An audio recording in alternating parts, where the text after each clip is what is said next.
Hi friends, जय जगन्नाथ समस्त केमती अच्छा सब। तो आशा को समस्ते बहुत भले थे। तो ड्यूटी सारी आम रूम को आसलु। रूम को आसी फ्रेश हो आम रूम पाखे गोटे गाँ थी। से गाँव नाम हूँ कादिसाणा। तो ये गाँव में गोटे हनुमान मंदिर थिला। तो बहुत दिन पर आम भाभी कि हनुमान मंदिर जाई हनुमान जी को दर्शन करूँ।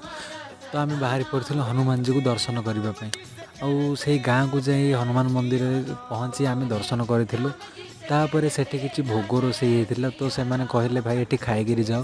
तो आम से भोग खाइबा जाइलु। भोग बहुत बढ़िया थिला। तो भोगे रोसे होता डाल बाटी आ किसी तरकारी होता आउ लड्डू देते। बास ये खाई आम रूम को फेरिलु। टाटा बाय बाय समस्त।